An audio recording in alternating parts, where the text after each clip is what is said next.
அஸ்ஸலாமு அலைக்கும் வரஹ்மத்துல்லாஹி வபரகாத்துஹு. அளவற்ற அருளாலும் நிகழற்ற அன்புடையுமாகிய அல்லாஹ்வின் திருப்பெயரால் ஆரம்பம் செய்கின்ற நமது நபி ஸல்லல்லாஹு அலைஹி வஸல்லம் அவர்கள் துவா பரக்கத்தாலும் அவர்கள் வழிவந்த சத்திய சஹாபாக்கள் மீதும் கேட்டுட்டு இருக்க உங்கள் மீதும் பேசிட்டு இருக்க என் மீதும் அல்லாஹ்வின் சாந்தியும் சமாதானம் என்றென்று உண்டாவதாக. இன்னைக்கு வீட்டில் நம்ம என்ன பார்க்க போகிறோம்னா, அல்லாஹ்வோட தூதர் நபிகள் நாயகம் ஸல்லல்லாஹு அலைஹி வஸல்லம் அவர்கள் நமக்கு, அதாவது அவங்களோட உம்மத்துக்கு நிறைய விஷயங்களை சொல்லி கொடுத்துருக்காங்க. அதில் சிறந்த துவாக்களை, சிறந்த திக்ருகளை, நமக்கு கவலைகளும் கஷ்டங்களும் துன்பங்களும் ஏற்படுறப்ப ஓதக்கூடிய சில துவாக்களை நமக்கு சொல்லி கொடுத்துருக்காங்க. திக்ருகளை நமக்கு சொல்லி கொடுத்துருக்காங்க. அதாவது இப்போ இருக்கிற காலகட்டத்தில் ஆண்களாக இருக்கட்டும் பெண்களாக இருக்கட்டும் நிறைய வேலை விஷயமாக போயிடுறோம். ஆனால் நம்மளால் நிறைய திக்ருகளை ஓத முடியல. அதனால இன்னைக்கு அல்லாஹ்வோட தூதர் சொல்லி கொடுத்த ஒரு திக்ர், இந்த திக்ரை நம்ம 100 முறை ஓதுனோம்னா நமக்கு 5 விதமான நன்மை கிடைக்குது. திக்ர் ஓதுறதுக்கு நம்ம உதவோடு இருக்கணும் அவசியம்னா, அல்லாஹ் சுப்ஹானஹு தஆலா திக்ர் செய்கிறதுக்கு எல்லா நேரமும் நம்ம திக்ர் செய்யலாம். அதாவது பெண்கள் எல்லா வீட்டு வேலைகள் செய்து கொண்டு ஆண்கள் வெளியில் டைம் கிடைக்கிறப்ப ஓதிக்கலாம். இந்த திக்ரை காலையில் பஜருக்கு பிறகு நம்ம 100 தடவை ஓதுனோம்னா நமக்கு 5 விதமான நன்மை கிடைக்கிது. அல்லாஹ்வோட தூதர் சொன்னாங்க. அப்போ சஹாபாக்கள் யாரை சொல்லலாம், அந்த திக்ரை எங்களுக்கு சொல்லிக் கொடுங்கன்னு சொன்னப்போ, மிகவும் ஈஸியான திக்ர் தான் இந்த திக்ரை நீங்கள் ஓதுனீங்கன்னா உங்களுக்கு 5 விதமான நன்மை கிடைக்கும். என்ன திக்ருன்னு கேட்டிங்கன்னா, லா இலாஹ இல்லல்லாஹு வஹ்தஹு லா ஷரீக்க லஹு லஹுல் முல்கு வலஹுல் ஹம்து வஹுவ அலா குல்லி ஷைஇன் கதீர். இந்த திக்ரை ஓதுறதுனால ஃபஸ்ட்டு 100 நன்மைகள் எழுதப்படுது, 100 பாவங்கள் மன்னிக்கப்படுது. 2வது. 3வது கேட்டிங்கன்னா, அடுத்து கேட்டிங்கன்னா 10 அடிமைகளை விடுதலை செய்த நன்மையும் கிடைக்குது.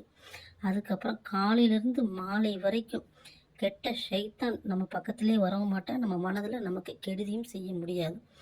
அடுத்து 5வது கேட்டிங்கன்னா, அன்றைய பொழுதில் அவர் தான் அதிகமான நன்மையை செய்தவர்.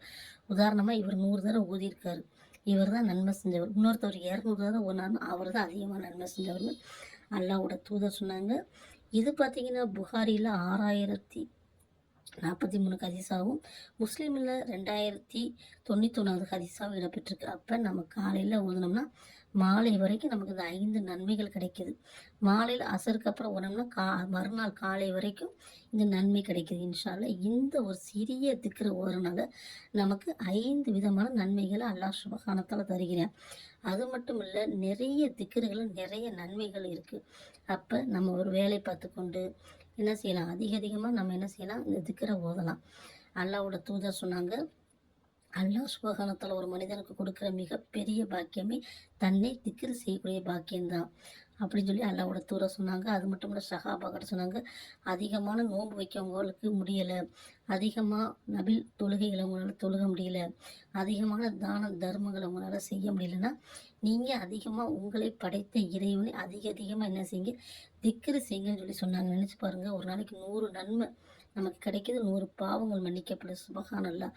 அது மட்டும் இல்லை, 10 அடிமைகளை விடுதலை செய்த நன்மை நமக்கு கிடைக்கிது. மிக முக்கியமானது, சைத்தான் தீங்கிலிருந்து நம்ம பாதுகாப்படுறோம்.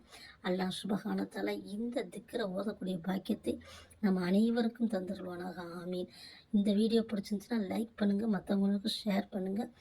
அது மட்டும் இல்லாமல் சப்ஸ்கிரைப் பண்ண மறந்துடாதீங்க.